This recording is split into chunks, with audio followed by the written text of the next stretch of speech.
Welcome to Parenthood Bites, the podcast where we explore life as a parent in tech. I'm your host, Chow, and I have over 15 years of experience in tech, and I'm also currently working as a career coach. I'm the proud mother of 3 incredible boys. In each episode, we have an inspiring guest who will share their remarkable story. You'll find their wisdom and insights both relatable and enriching, because after all, we're all in this parenting journey together. So grab your favorite drink, get cozy, and let's dive into today's episode.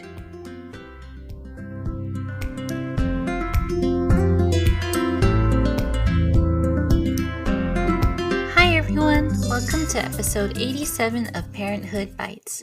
Before we start, I wanted to apologize for not releasing an episode last week. My family and I were on a trip through Asia visiting Taiwan, China, Korea, and Japan. It was a lot of fun and an incredible experience, but it didn't leave me too much time to focus on the podcast. But now I'm back and we'll be returning back to our regularly weekly schedule. Today we're joined by Ivy Brooks, a business and marketing strategist, author, and professional celebrant.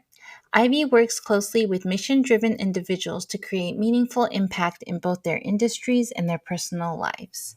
Hiya, Ivy. How are you today? I'm doing good. I'm excited to be on your podcast today. I just took a shower and I feel really good. Ready to talk. That's good. That's a great way to start the day. So, I wanted to just start off with asking, how many kids do you have and what are their ages? Okay, I have one son. His name is Cannon and he's 9 years old.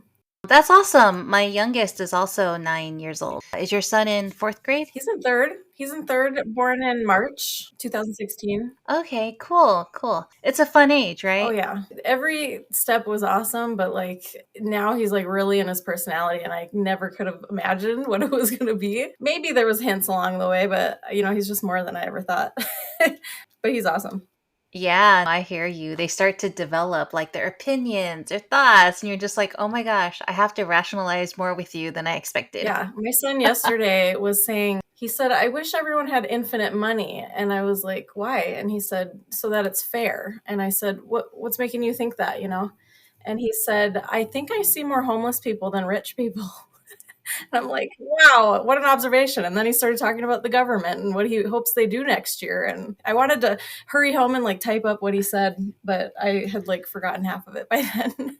That's so perceptive. And also, you're probably just like, wow, is this coming out of my 9-year-old's mouth? That's pretty deep, right? Yeah. Is that everybody's kid? Do your kids say deep stuff like that? Sometimes, or my 9-year-old, he's really into the weather and things like that. So he'll tell me oh, the biggest hurricane was whatever. And did you know in this year this happened? And I'm like, what? How do you know that? I wasn't like that. Yeah, I definitely was not. Right. I think I was obsessed with being outside and the Ranger Rick magazine. I don't think that exists anymore, but yeah, there's not a lot of magazines now, right? Yeah. So highlights for kids. Yeah, I definitely read a lot of highlights and I love the activities. But can you tell me a little bit about your business? What do you do?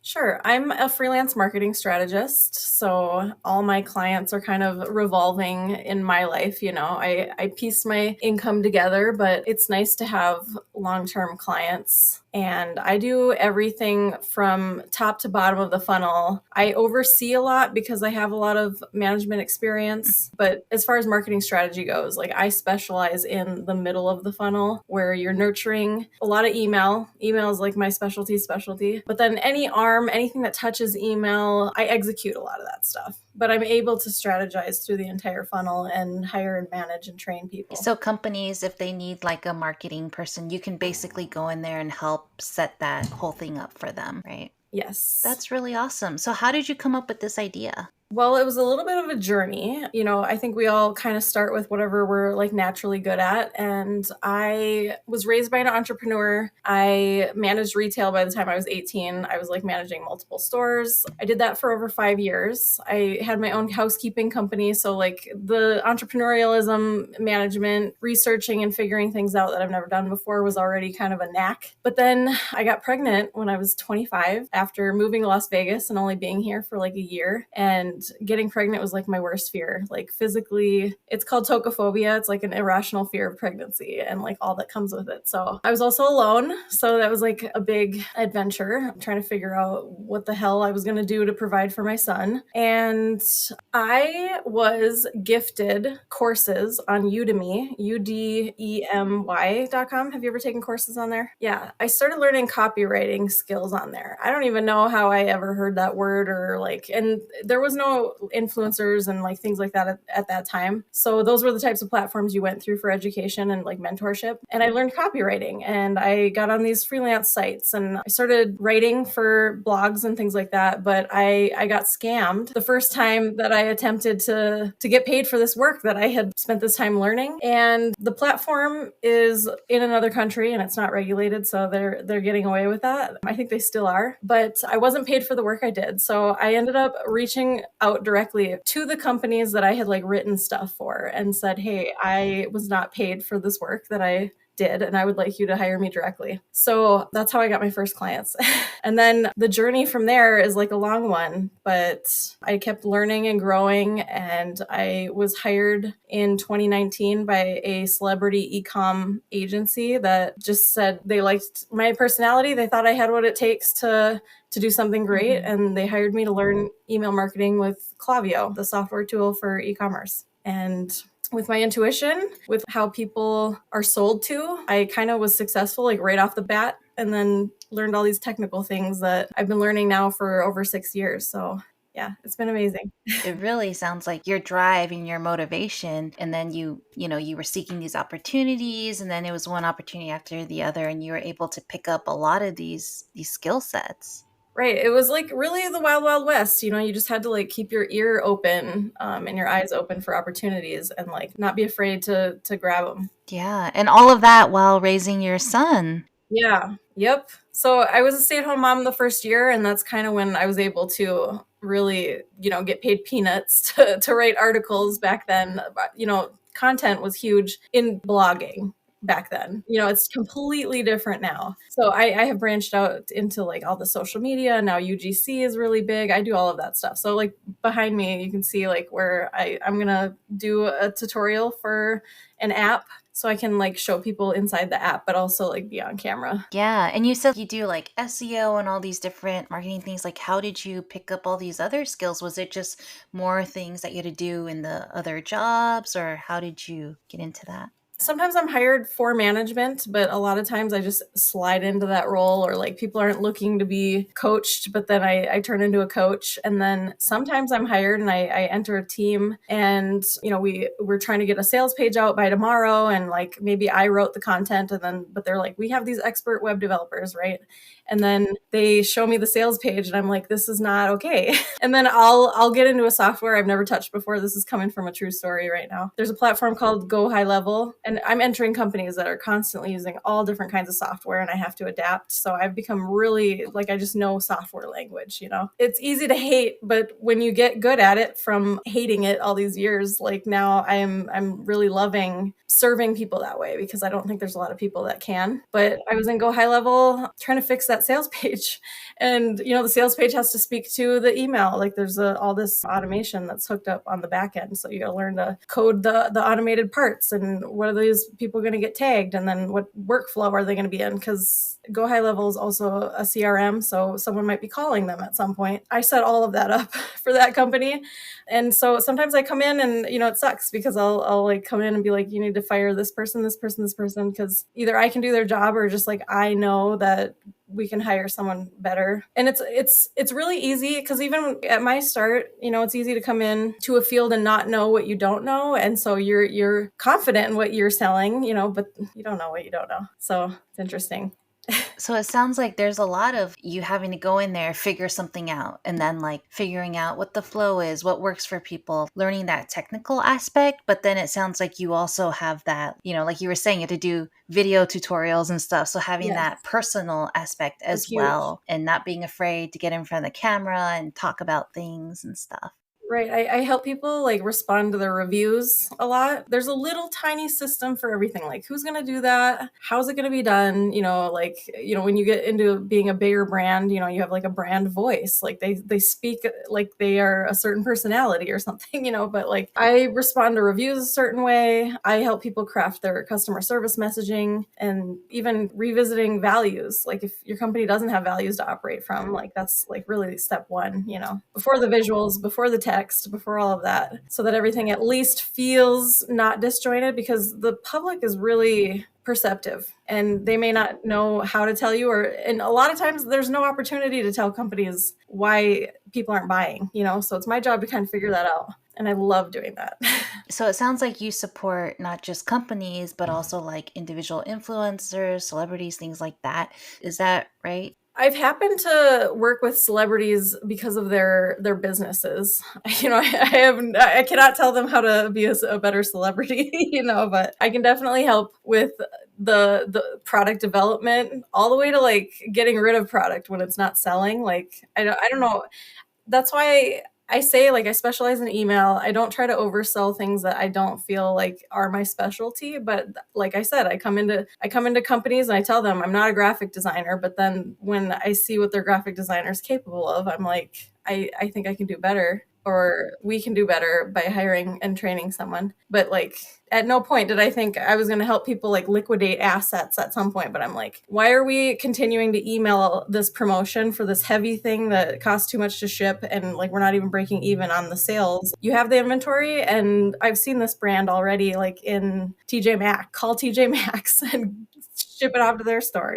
So like identifying a lot of the problems they have that can help them go smoother, but also identifying opportunities for businesses. Yes. So if a business, they want your help and stuff, how do they reach out to you? Usually I get a lot of referrals. I'm just telling you how they come in, but I mean, you can visit www.ivmbrooks.com.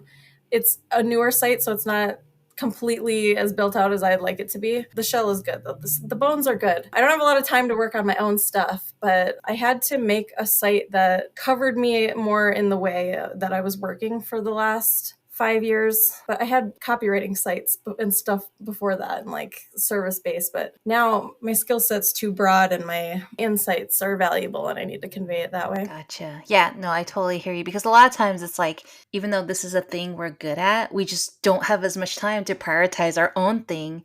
We're focused on everyone else's instead of our own. Right. I know. I'm trying to make changes this year a lot because the world is changing. So I'm probably going to say things in this podcast that I've like never said before. You can't be out here just like repeating the same stuff, especially in marketing. Things are just changing so fast. Yeah, for sure. Well, I'm excited to hear the new things that you're going to share. Yeah. So, how did you balance, starting your business with raising your son? I mean, he was at a pretty young age, right? When you were just starting all of this. Right. So I was able to do a lot of experimental stuff the first year because I was a stay-at-home mom. And not that there's still no time really to be doing anything. I know what it's like to be in your first year with a baby. But he went to daycare after the first year, and I went to work for a real estate agency in town. And that was my first like marketing position in the real world. That wasn't like management. So that was easier to manage. I mean, it was literally, and I don't know if you're spiritual or religious, but I believe in God, and like God has taken me through a lot of hardship through having my son and trying to figure it out as a single mom. And I was able to secure employment in marketing with like almost no experience. I negotiated like it was at least $3 more per hour than the guy was willing to offer. And then I got my son in a daycare. We were still breastfeeding at the time. The daycare was like within walking distance, like less than a block, like literally around the corner. So we were very close, but I just feel kind of lucky and blessed that that's kind of how it worked out. But it always kind of seems to work out that way. But I don't want to like not give credit where credit's due, to just kind of letting the universe take care of you in an energetic way if you can, do your best, forget the rest. That's kind of what I say. I love that. And you said you were still breastfeeding, so were you like in the middle of the day walking to the daycare and then feeding your kid and then going back to work? I tried, and they told me I could, and I did try, but they told me because there was like a one-way glass I could look at him through, and he was crying the whole time for like 2 Oh weeks, my every day, all gosh. day. He cried for me. And they told me they didn't want me to interrupt his day because they thought that he was gonna acclimate to it, but he didn't. And then this is gonna get weird. I am a little woo-woo, I guess. I used to practice like energy work on a stuffed animal. I was like practicing this like weird modality on stuffed animals before I even had my son. And so I had to pick out the perfect stuffed animal. And Shrek, I found a Shrek doll that was the perfect animal for that because it had a big belly and it had ears, and it just had all of the parts that you would want to send energy to. So this doll was like full of energy that I had worked on it. And then I kept it all those years, and I ended up giving it to my son thinking, well, this was my weird companion for energy work, and maybe it's magical. And it was. And I gave him the Shrek doll to go to daycare with, and then ever since then he had Shrek, and he was totally fine. So we have tons of adorable pictures of him with the Shrek, and they lost it one day. I had to try to get it ordered from eBay because it was a specific Shrek doll from like a certain year from a certain movie. I like overnighted from eBay someone's doll, and now we have two of them because they found it. Aw. But I mean, it's, what works, right? What works to comfort your child. And I'm glad you were able to find something that brings him comfort and helps him get through the day. Right. So, what was the parental leave like when you had your kid? Well, the story's kind of interesting. I had him in Minnesota, where I'm from, and I was working in customer service at a textile company. They're called a decorator. So they decorate apparel for companies. And I had saved up my money enough to take like a 6-week leave. And that's not enough for anyone. But I was happy with them because I was discriminated against for being pregnant in a previous position. So I was just happy that they were willing to take me back. And I had daycare lined up. I was very alone at that time. But then me and his dad reunited, and he asked me to come back to Vegas and be a stay-at-home mom. So we made the crazy decision to just change everything all over again. And I came back to Vegas and didn't work then for like a whole year. Got it. So then you basically had a year with him. And Mm-hmm. then going back to work after that, I know you mentioned like that was a little bit difficult as well, right? Because he was missing you and everything. How was that transition for you?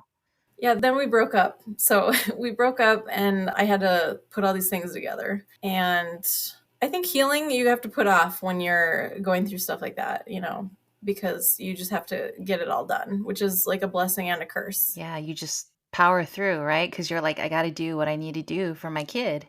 Yeah. And I mean, I did my best to not really change anything for him other than daycare. He's a very social kid, like as a baby, up until now. So I always knew that like going to school or going to a daycare was going to like benefit his social side in that way. And then at home, I did a lot of Montessori style stuff with him, and we were just very close.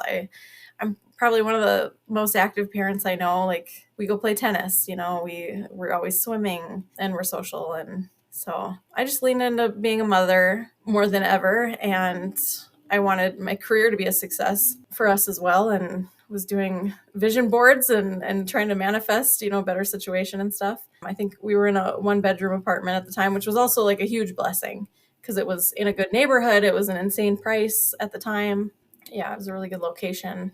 And that took care of us for, I don't know how long I was there. I moved in here in 2020. So about 2 or 3 years, probably 2.5, that I was in that apartment with him, building my career up. And you talked about kind of doing a lot of activities with your son and things. So now, what do you do for childcare when he gets out of school and stuff? Because I know kids get out of school kind of Yeah, early in the yeah. day. I mean, I have worked as little as like 12 hours a week and made my bills. We actually homeschooled the last 3 years. This is the first year he's been in school. He went to kindergarten for 2 months, but then we took him out because it was like pandemic time. So there's a lot going on, and I live in Las Vegas. The politics and the school board and all of that is like a mess, especially during the pandemic. It's usually a mess, but that was like ultra. And then his father is actually also in the education system. So we took him out for 3 years, and somehow by the grace of God again, I had an office even. I found a really good program. It's hard to find places, that you can like trust your kid with. So I found an awesome performance arts kind of academic program to put him in. And that was only like 4 hours a day. And I think I was paying around like 500 a month or something. But I also rented an office near there. So I was like literally only a block away from him again. And he was in that program for a long time. I do marketing stuff for them and I still love them. And who knows, we might do more work together. But I was able to make my ends meet with a very small amount of work. That's amazing. So, how did you homeschool him while doing that? I mean, when my kids are home just for, spring break or whatever, I'm like, oh my gosh, I got to figure out a schedule. Yeah, Otherwise, if I'm just not looking, they're just like, free time. You know what I mean? Like, how did for you sure. structure that? How did you set that up? Well, that program was a blessing, but before that, I mean, I don't know how I did it. And I had more energy. Like I got burnt out from doing homeschool for sure. Like it took a lot out of me. But back then, I could stay up and do all-nighters and stuff like that. Thankfully, I had a client for like 2 years that paid all my bills, and it was just strictly email, which is also like keeping my brain clear. Like right now, I have like 3 or 4 clients on retainer, and I'm wearing like a million hats for all of them. So you have to organize that a completely different way. But I got really lucky with that one client. And then when that client ended, everything changes again. And then I find that program which allows me at least the space and the time to juggle doing sales and wearing a million hats for every client. So, when you homeschool, do they give you like a curriculum or like how do you, like, I wouldn't even know where to start. So, that's why I'm so Um, like fascinated by it. every state is different. Can you tell me what state you're in? I'm in California. Okay, I don't know anything about California. That's okay. Just want to hear about your experience. I think they require a lot more of you, and they might be, I mean, I think that's generally what we all think of California is that they're highly regulated, but Nevada is like you don't have to report to anyone, you don't have to do any tests, none of that. But there are resources in every state. There's usually some kind of online schooling you can opt to do that isn't even considered homeschooling.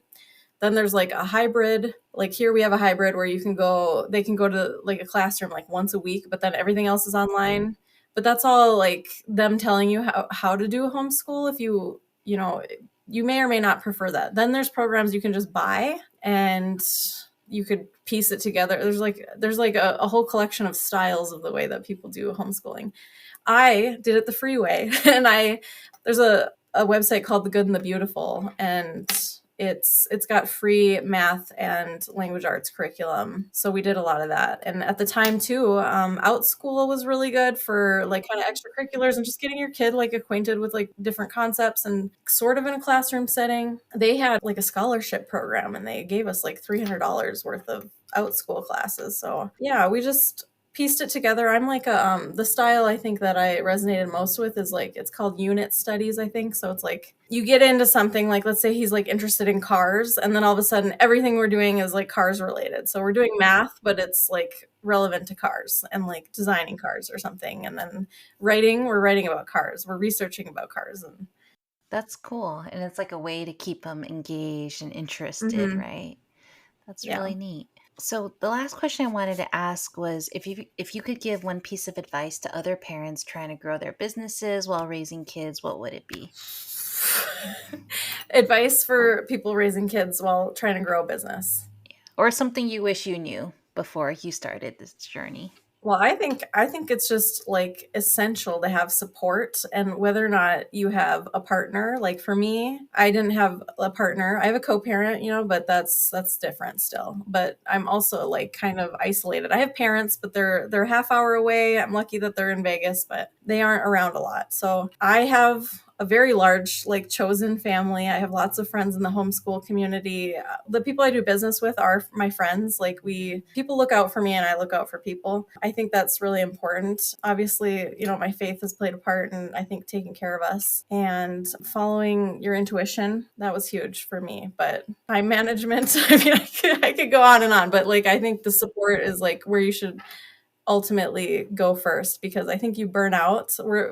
I think we're far more interdependent than anyone wants us to believe. They're pushing this narrative that we're supposed to be super independent, and like we're not. We're actually very dependent on one another. And in business especially, you want to be in some kind of like mastermind, accountability, you want best business friends, you want people to, I hate networking, but you want referrals. I want a network of people that I trust to refer business to and stuff like that. So I think people is really important, relationships.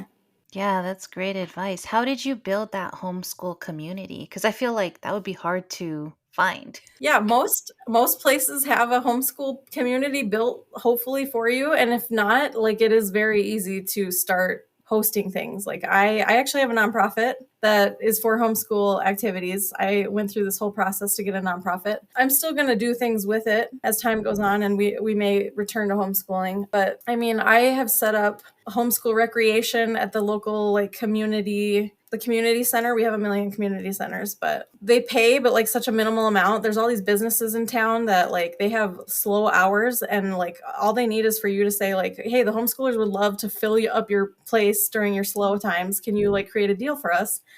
There's deals all over, and we all kind of do similar things. We see each other at bowling and homeschool skate, and like there's all kinds of things. And if there isn't, you can easily start doing it. Facebook groups, that's where you look for them. That's where you like cultivate everybody. That's so cool. Okay, I have one last follow-up question. Okay. How do you create a nonprofit? Like how that just sounds like a hard task in my head. Right. Okay, I think everybody overcomplicates things. I do think, everybody thinks that you like need a lawyer to do it and like that it's super complicated. And I'll admit that I don't think the government makes it clear how you're supposed to do things. Like I wasn't sure after I got my nonprofit status what needed to be done annually and how and when's the deadline. It's very confusing. I've asked ChatGPT, I've Googled it, and then I call them and they give me different answers every time. So that disorganization can be used to your advantage. I did my best with the paperwork, and I think they probably just stamped it, but it's paperwork, it's money. You can go get a business license tomorrow super easily too, kind of. Like I got a bank account for the nonprofit before it was ever a nonprofit, and it didn't Wow. have, yeah, you can apply to get an EIN number like super easily online. You just grab that. And then I opened a bank account because I just wanted to be ready. I thought, maybe I'm a little crazy. I'm like, I'll start a nonprofit in the next 2 hours. My Oh sister my my sister gosh. was like, I think you're manic. And I was like, screw you. I was like, I'm gonna get this done. And then it's like a two-step process because I went for the 501c3 status. If you don't want that, then it's easier. But the two-step process is just like two paperwork processes and two prices you pay to your Secretary of State. You need at least, in our state, me and two others that are willing to be responsible for it. So they're like my board members. They want you to have like bylaws written out and stuff. I don't think they ask you to submit them, but you want to have them like done. So just find a template. I wrote in there that like I'm like a managing member, like I manage everything, even though I have a treasurer and I have a secretary. So you do have to get like signatures. So find two friends that are willing to do that for you and just put in the paperwork. And then just in case anyone needs this, the 501c3 that's the status that you want to unlock all these fundraising opportunities. That's what I wanted it for, because I wanted homeschoolers, because we don't get funding and we don't want funding because people don't want the government really involved with us too much, and that's kind of controversial, but it's expensive to homeschool. It's expensive to keep your kid home. It's expensive to put them in sports and activities. Like for me, even as a single parent, $500 a month is like nuts to be spending on a kid that I'm also feeding and all this other stuff. So I wanted to unlock the fundraising so that they could go fundraise for whatever sports they wanted to be in, and it wasn't killing their parents or whatever. So that's what 501c3 is for. It's for unlocking the fundraising and for being able to receive donations and make it tax write-offable. So people can donate to other charities and nonprofits. You can be a nonprofit, but you can't provide those people receipts and they can't write them off. So that's kind of something you want to unlock too, because people they want those tax breaks for whatever reason. I'm not that savvy with it. And then every year I submit a 990N, which I believe it's super easy, that part. It's supposed to be a postcard, but I do it online, and it's just saying like, hey, I'm still here. But I think you would also like submit your financials if you had things to submit for that. And then I didn't know, but it's important to know that you have to renew, at least in Nevada, you have to resend in your annual list of officers. So every year, I think my expenses are probably $50. That form is $50. I think I started a nonprofit with probably like 400, I think. And now I have to pay $50 every year and submit the annual list. Just if there's any changes, nobody needs to re-sign anything. And then there's like a couple other papers that they can ask you for in that process. That's a lot of really good information, and I think it's enough for someone to get started if they were interested to. Yeah, just don't be Yeah, I scared. love your whole attitude where you're just like, you know what, I want to do something, just go for it. You know, whether it's like learning a software, learning a specific skill, or starting a business, starting a nonprofit, you're just like, all right, let's do it. And I love that. I think that's so Yeah. inspirational for people. Yeah, there's just nothing people can't do. I think you're really the only person in your way, like every time. Which is okay. There's people look at me too and they're like, you should have created a marketing agency. You should be doing this bigger and stuff like that. Being a mom takes up a lot of my life because I let it, and I don't grow my business. I don't grow it inauthentically. So I'm not going to grow it in a way that I don't want to do it anymore. And so I've stayed aligned this whole time. I've seen people explode. Like I've seen them build, monsters that and lying to people, and then they have a breakdown, and then they're leaving that industry entirely, and then they have to start completely over. Like I've seen that so many times that, like, just grow slow and steady, doing what you love, and listen around you for like the opportunities and the pivots, because I've pivoted a I lot love too. that. Thank you for sharing all of that. It was so great chatting with you today, Ivy. Thank you.